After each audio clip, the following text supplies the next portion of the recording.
Halo sahabat Asmaya Media. Sekarang saya sudah ada di sebuah tempat yang menurut saya patut saya kunjungin. Dan hari ini saya akan ketemu dengan satu sosok yang saya tahu benar dari zaman kuliah udah ngajar bimbel di mana-mana. Bahkan beliau ini sudah juga pernah punya bimbel. Hari ini saya ketemu dengan Ibu Prihartini. Saya sebut praktisi pendidikan karena pengalaman beliau luar biasa di bidang pendidikan. Halo Ibu, apa kabar? Halo, baik. Dan Sehat, Ibu? selalu bahagia. Amin. Yang paling penting itu di masa pandemi. Selalu bahagia. Selalu bahagia. Sehat, bahagia. Dan semangat ya Pak. Dan semangat gitu. Ibu, kenapa sih Ibu tertarik ngelutin dunia pendidikan? Kan katanya duitnya nggak banyak. Iya, hidup kan bukan hanya karena uang ya Pak. Sepakat. Kadang-kadang hidup ini ketika kita memberikan arti dan nilai bagi orang lain itu adalah hidup kita dan tujuan hidup kita jelas ya ada di dunia ini. Nah, kenapa saya tertarik pada dunia pendidikan? Jadi memang saya dari SMA kelas 2 SMA lah. Saya tuh memang cita-citanya pengen jadi guru Pak. Jadi saya Sudah dari SMA pengen ya, jadi guru. jadi cita-cita saya tuh saya termasuk orang yang cita-citanya tercapai. Oke. Jadi cita-citanya tercapai. Jadi hobi terus saya memang senang mengajar. Jadi memang saya senang mengajar. Lalu memang cita-cita saya. Lalu dulu ketika saya kuliah, saya memang dari mulai ngelesin privat ke rumah-rumah karena harus mengatur dengan jadwal kuliah. Lalu setelah itu saya melanjutkan membuka bimbel. Tahun 93 saya buka bimbel. Sudah buka bimbel? Iya, itu buka bimbel di garasi kakak saya. Wow. Kakak saya rumahnya kebetulan di daerah Taman Holis. Jadi Taman Holis waktu itu baru dibuka jadi baru ada berapa blok. Lalu saya bilang ke kakak saya, boleh nggak saya buka bimbel? Boleh. Dari mulai 2 murid sampai mungkin sekitar 100-an lah. Wah. Gitu Pak. Jadi dari mulai bimbel. Nah, seiring perjalanan waktu, tahun 2002 saya membuka sebuah lembaga namanya LCC, Little Children Class. Itu TK. Iya, itu tuh TK. Namanya sekarang namanya harus berganti TK Kasih Bangsa, Pak. Oke. Karena nggak boleh pakai bahasa Inggris ya. Iya. Jadi sekarang namanya TK tetap sih pakai LCC dalam kurung ya Pak ya, karena orang sudah banyak kenal. Udah taunya itu ya. Iya, betul. Dan itu tahun 2002. Saya membuka sekolah ini dari garasi Pak. Mungkin yang paling menarik Pak, ketika kita punya niatan yang baik, bukan masalah materi ya Pak, karena memang masalah panggilan hidup. Betul. Kita lakukan saja. Saya buka TK itu di garasi. Di garasi rumah. Di rumah kontrakan. Jadi waktu itu saya masih ngontrak lagi. Rumahnya masih kontrakan. Waktu itu masih agak mending karena dinas pendidikan gak seketat sekarang. Kalau sekarang kan wah udah aturannya ketat banget ya Pak. Karena kan sekarang ke formal ya Pak. TK udah masuk ke formal, dulu belum. Nah dari situ terus berkembang Pak, dari mulai membuka TK di garasi rumah yang gak terlalu besar, sampai akhirnya bertambah muridnya, sewa yang lebih besar. Oke. Lalu nambah muridnya lagi, cicil ke bank. Wah. Cicil ke bank. Jadi punya nih untuk TK udah ada. Lalu terus berjalan, TK itu berjalan, tahun 2008 saya membangun atau membuat homeschooling. 2008? Iya, jadi 6 tahun dari situ saya membuka 2 sebetulnya Pak. Jadi saya tuh memang senang atau enggak suka membuka sebuah program baru. Program baru. Nah jadi saya waktu tahun 2008 tuh buka SD, lanjutan dari TK, dari TK LCC jadi SD Kasih Bangsa. Lalu saya juga buka program homeschooling. Nah tahun 2008 itu saya membuka program homeschooling yang pada waktu itu di Bandung mungkin baru beberapa. Belum banyak ya? Sekarang sudah banyak, tapi baru beberapa dan orang juga masih bingung ya apa itu homeschooling di 2008. Iya. Beda dengan sekarang ya Pak. Kalau sekarang saya ngomongin homeschooling, orang udah kebayang gara-gara pandemi COVID itu tuh Pak. Iya. Gitu. Kenapa Ibu memilih jalur homeschooling. Kenapa? Kan udah punya pengalaman TK, betul. buka di garasi, muridnya banyak, udah pinjem ke bank, bangun SD. Ujuk-ujuk kok jadi kepikiran lompat ke homeschooling? Nah, itu dia, Kenapa? Pak. Coba. Begini, jadi kalau TK udah saya akhirnya karena saya ada adik juga memang guru, saya bilang udah TK diserahkan, SD juga saya serahkan, saya buka homeschooling gara-garanya sebetulnya sederhana banget, Pak. Waktu itu saya tuh ada ketitipan anak les, ada 2 anak yang dalam tanda petik korban perceraian dalam keluarga. Orang tua, ya. Iya, jadi anak ini tuh nggak pernah sekolah karena rebutan anak. Jadi sama ayahnya itu dibawa kemana. Ayahnya nggak memikirkan bahwa anak ini harus sekolah karena takut anaknya diambil gitu oleh ibunya. Nah, waktu dia balik ke Bandung, anak ini sudah berusia 10 tahun, Pak. Dia titipin aja karena itu tetangga. Bu Tini ini ajarin ya baca tulis hitung. Ya udah, hayu gitu ya. Tapi saya tuh berpikir, Pak, ini anak cuma diajarin baca tulis hitung gimana? Tapi kan saya sudah punya sekolah, tapi sekolah saya tidak bisa menerima dia, Pak. Karena sudah di atas umur 9, nggak bisa ke formal. Akhirnya saya memang pekerjaan Tuhan jelas ya Pak ya, kita semuanya juga karena Tuhan. Jadi saya tuh dikasih ide, waktu itu tuh nonton TV ada tentang homeschooling. Akhirnya saya pengen tahu apa itu homeschooling. Saya belajar, saya beli buku tentang homeschooling, saya cari-cari apa itu homeschooling. Lalu saya mengikrarkan lah Pak, oh anak ini ternyata bisa kalau masuk jalur homeschooling. Walaupun umurnya udah 10 gitu. Oh ternyata ada ya sekolah, ada pemerintah itu punya naungan untuk anak-anak yang seperti ini.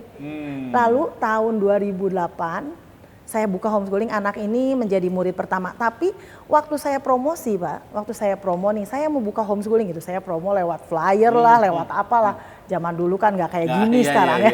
Belum sekarang ada medsos. Betul, belum ada medsos. Jadi saya ke rumah-rumah sebarin flyer. Sendirian tuh? Sendiri Pak, saya tuh kebiasaan sendiri aja, semua sendiri dulu. Sendiri, udah gitu. Ternyata bukan hanya dia muridnya, saya dapat 13 murid Pak. 13 murid dari berbagai kelas. Karena kalau homeschooling itu Pak, boleh daftarnya misalnya putra Bapak, kelas 5, mau langsung masuk homeschooling boleh. Nggak harus selalu dari kelas 1. Dari kelas 1 nggak harus lah. Betul. Nah Bapak mungkin kita kebayang ya bikin homeschooling, muridnya 13, gurunya 7 Pak. Gurunya 7. Berarti kan tekor kemana-mana ya. Iya. Tekor kemana-mana gitu. Nah tapi karena saya waktu itu masih punya bimbel Pak.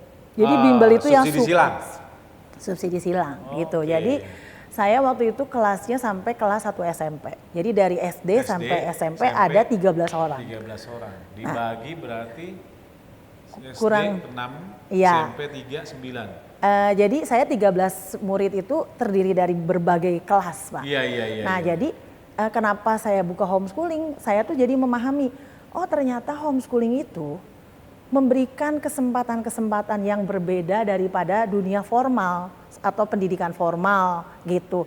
Makanya saya bukalah homeschooling. Jadi niatan ibu untuk membantu anak tadi betul, yang Pak. karena tercerai kasus orang tuanya justru memunculkan ide cemerlang Bu ya tentang homeschooling. Betul Pak. Kita akan ngomong lebih jauh tentang homeschooling setelah bersama-sama berikut ini, tetap di Talk to Me.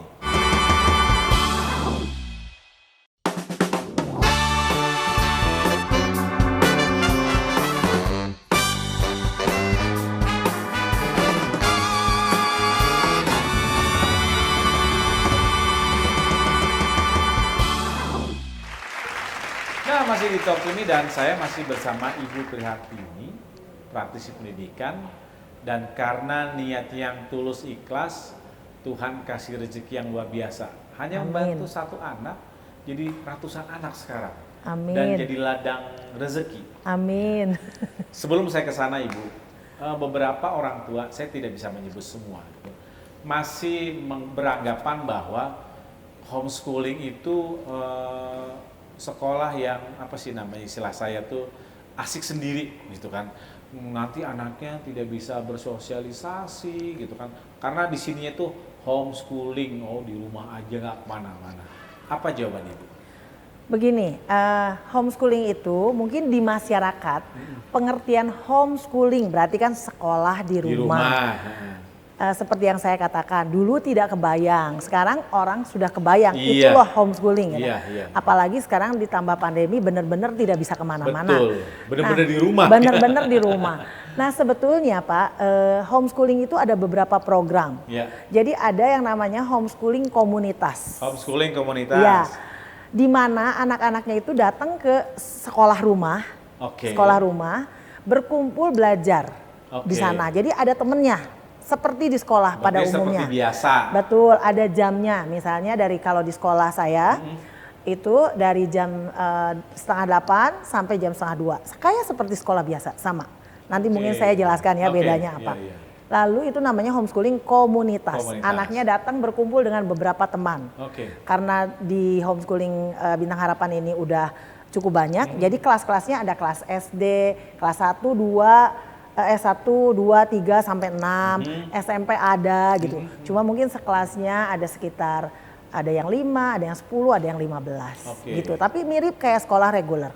Datang ada di dalam kelas gitu. Itu namanya homeschooling komunitas. Yang kedua adalah homeschooling tunggal, Pak. Homeschooling tunggal. Nah, homeschooling tunggal ini seperti yang terjadi saat ini. Jadi benar-benar di rumah. Benar-benar di rumah, itu namanya tunggal. Jadi dia belajar sendiri di rumah. Nah, homeschooling tunggal ini biasanya yang pertama anaknya sibuk. Misalnya ada yang jadi atlet, ya Pak ya, ada yang jadi model, gitu ya. Pokoknya dia punya kegiatan yang lain yang di luar akademi sekolah, yang memang sibuk dan orang tuanya memang mau mengarahkan ke sana. Jadi dia perlu waktu untuk lebih mengembangkan ke yang lain. Nah itu biasanya mengambil homeschooling tunggal, Pak. Yang kedua tadi homeschooling tunggal itu biasanya anak-anak yang tadi prestasi. Yang kedua itu anak yang misalnya sakit. Nah, itu tuh bisa terakomodir oleh pendidikan dengan jalur homeschooling. Misalnya, saya punya murid, dia itu terkena cancer, Pak. Cancer sumsum tulang belakang. Jadi dia nggak bisa ke sekolah jelas, Pak. Akhirnya dia memilih homeschooling. Nah, bersyukur sekali dia memilih homeschooling, orang tuanya juga support. Sekarang sudah berkuliah, Pak. Nah, jadi saya tuh itu kebahagiaan tersendiri ya Pak, berkat tersendiri ya. Tapi nggak ada halangan ya? Iya, nggak ada Pak. Karena kan walaupun dia sakit secara tubuhnya, kognitifnya nggak Pak. Jadi dia tetap bisa belajar. Saya punya murid yang misalnya ginjal Pak. Ginjal kan harus cuci darah seminggu 2 kali. Udah cuci darah masih lemes, nggak bisa sekolah. Nah, ternyata lewat jalur homeschooling ini bisa. Pak. Jadi saya bersyukur sekali ada di dunia homeschooling karena bisa membantu begitu banyak anak-anak, sehingga mereka tidak kehilangan waktu Pak. Jadi nggak usah nunggu sembuh dulu lalu nanti lanjut lagi kan, kasihan ya Pak ya. Mungkin ada 1-2 tahun atau bahkan ada yang 3 tahun yang harus mengulangnya, kemundurannya terlalu lama gitu. Nah lewat homeschooling enggak. Jadi itu namanya homeschooling tunggal Pak. Anak-anak belajar di rumah, kita mengirimkan program atau enggak kalau sekarang dari dulu tuh kita namanya cyber school Pak, kalau sekarang PJJ gitu ya. Dulu tuh namanya cyber school. Udah ada dari dulu ya? Udah ada. Kalau homeschooling itu Pak, saya cyber school itu udah tahun ke-6. Jadi pembelajaran seperti sekarang PJJ, Google Meet atau Zoom atau apa, itu sudah dilakukan beberapa tahun yang lalu sebelum ada pandemi. Homeschooling itu. Jadi tipikal sekolah seperti homeschooling ini justru di masa pandemi seperti sekarang malah nggak kaget ya? Nggak kaget. Bahasa gaulnya B aja, biasa. Iya betul. Baik guru-gurunya maupun murid-muridnya. Ya. Betul. Dan kalau dengan cerita Ibu tadi memang nggak ada halangan juga anak-anak itu tetap bisa berinteraksi. Betul. Dan justru memberi peluang kepada siapapun anak-anak yang punya keterbatasan untuk tetap bisa mengenyam pendidikan ya Bu ya? Iya betul Pak, itu namanya homeschool tunggal ya Pak ya. Jadi baru 2 tuh. 2. Satu lagi tuh ada namanya homeschool majemuk, homeschooling majemuk. Nah homeschooling majemuk itu gabungan Pak. Jadi misalnya putra Bapak, putra saya, putra si C gitu ya. Mau digabung bikin program penambahannya beberapa gitu ya. Kita gabung gitu. Terus nanti kita ketemu berapa dalam seminggu misalnya 2 kali ketemu boleh. Itu namanya homeschooling majemuk. Kurang lebih seperti itulah ya Pak ya. Gitu. Kurang lebih lah. Jadi ada 3 ya, homeschooling komunitas, homeschooling tunggal, homeschooling majemuk. Betul tinggal sekali. kita mau pilih yang mana. Iya, jadi kalau homeschooling itu memang fleksibilitasnya sangat tinggi Pak. Fleksibilitasnya. Walaupun tapi tetap kita ada kurikulumnya, ada pencapaiannya, ada rapot dan lain sebagainya. Karena kan semua dilindungi oleh undang-undang ya Pak ya. Jadi itu Pak, kenapa saya menggeluti homeschooling itu begitu menyenangkan. Iya. Karena menurut saya itu ada banyak hal-hal yang tidak terpikir menolong orang-orang. Ternyata ketika mereka berhasil, wah saya senang sekali. Ada kepuasan tersendiri yang nggak bisa dinilai hanya karena uang. Betul sekali Pak. Saya sampai sekarang saya suka, kalau saya lihat foto-foto lulusan, oh si ini udah di sini, aduh dulu tuh ya kamu tuh nggak bisa bangun pagi, misalnya insom Pak, anak-anak insom gitu. Nggak bisa bangun pagi, mau digimanain mamahnya sampai udah susah membangunkan juga nggak bisa. Ya terpaksa pilih homeschooling, jadi lebih fleksibel gitu Pak. Sekarang ini homeschooling Mitra Bangsa namanya.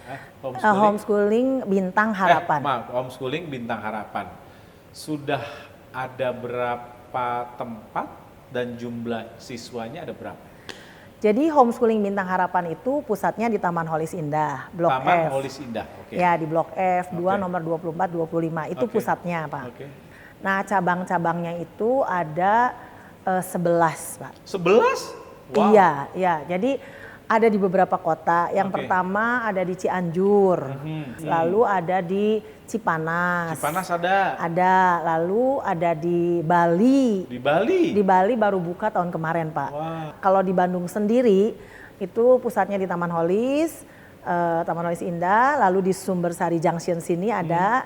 Di Sumbersari Junction lantai 3A, lalu ada di Braga nomor 93, ada di Lengkong Besar 66, ada di Kaca Piring nomor 12, dan ada di Jalan Pasir Kaliki. Wah, itu dalam kurun waktu berapa tahun Ibu bisa berkembang? Cabang, kan saya tadi 2008. 2008 ya? Saya baru buka cabang tahun ke... 10 tahun, baru... Tahun ke-4 kali Pak, saya udah punya cabang. Tahun ke-4? Ya tahun ke-4 saya udah ada yang cabang, Bu, boleh nggak saya buka homeschooling di mana gitu? Boleh, saya bilang. Nanti gabung aja gitu. Oh gitu ya? Gitu Pak. Ibu membolehkan siapapun untuk membuka cabang Bintang Harapan homeschooling ini? Boleh Pak, asal dia bertanggung jawab ya Pak ya, karena dunia pendidikan itu kan bukan dunia berjualan ya Pak. Iya. Tapi saya mau kalau misalnya mau buka homeschooling itu memang orang yang cinta dunia ini Pak. Karena dunia pendidikan ya. Cinta dunia pendidikan. Oke. Sahabat, saya akan kembali dengan Ibu Priyartini setelah pesan-pesan berikut ini telah di Talk.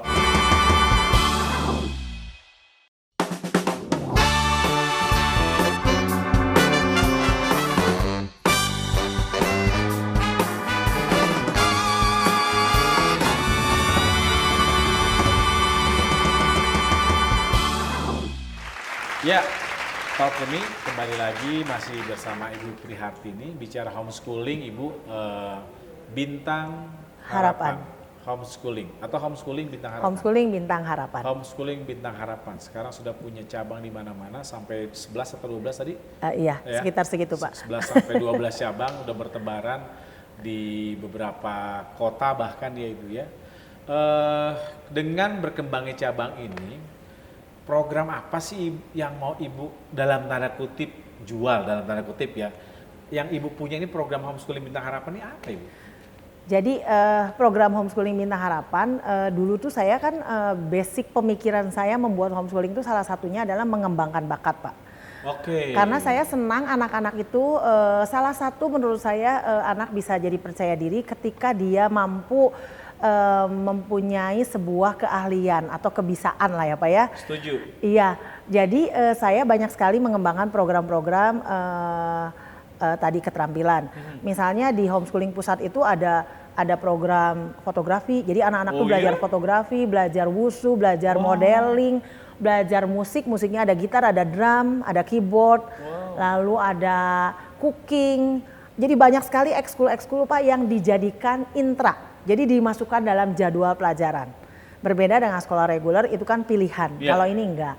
Nah, itu program-program itu ternyata cukup baik gitu Pak ya. Cukup baik karena anak-anak jadi lebih percaya diri. Lalu salah satunya juga untuk menampilkannya kita tuh biasanya tampil di mall-mall gitu Pak. Jadi anak-anak kan jadi percaya diri. Iya. Artinya kalau saya baca, Ibu termasuk orang yang memang bukan tidak penting ya, akademik penting gitu. Betul. Tapi non akademiknya mesti digenjot ya Bu ya. Oh iya Pak, supaya karena anak-anak bisa mandiri. betul sekali, betul sekali. Jadi menurut saya gini, kalau misalnya kita terus-terusan mempus anak-anak di akademik, hanya sedikit anak yang bisa berprestasi di akademik ya Pak ya. Misalnya perankingan aja sekarang bersyukur ya pemerintah sudah menghapuskan perankingan. Itu dari dulu saya tuh tidak setuju Pak. Karena kasihan gitu. Yang ranking di bawah kan kasihan gitu. Betul. Ranking 1, ranking 2 gitu boleh lah.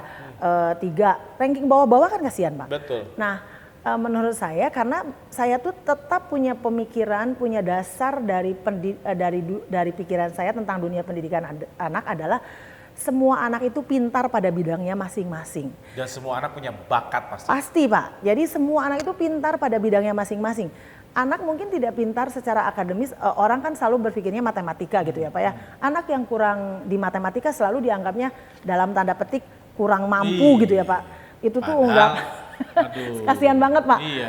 Itu tuh ungkapan semua, hampir semua masyarakat. Betul Bu. Nah ini kan mumpung ditayangkan ya Pak, jadi orang tua mohon jangan punya standarisasi hanya secara akademis.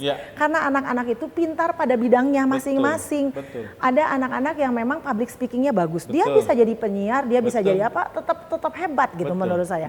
Banyak sekali gitu. Anak saya sama anak saya bidangnya ke olahraga. Ternyata olahraga itu mampu mengantar dia untuk jadi sukses gitu Pak. Saya dengar lagi masuk Prapon. Lagi Papua. masuk, lagi Jabar Pak. Jadi perwakilan Jabar untuk PON Papua. Untuk PON Papua Platda PON.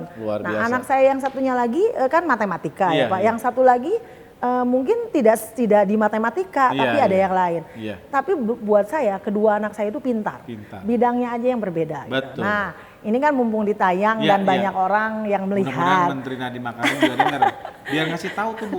Iya, jadi menurut saya tuh semua anak pintar pada bidangnya masing-masing. Betul, sepakat Ibu. Jadi standarisasi itu tetap bukan matematika, ya bukan IPA, bukan matematika gitu ya. Banyak hal-hal yang karena kesannya sekarang kalau di SMA masuk IPA itu udah pinter, luar biasa keren, pinter. Padahal enggak. Yang IPS jadi kelas 2 gitu ya Pak. Enggak seperti itu. Jadi menurut saya itu ya Pak ya. Jadi prinsip dari sekolah homeschooling itu adalah selalu because every child is unique. Jadi semua anak itu unik.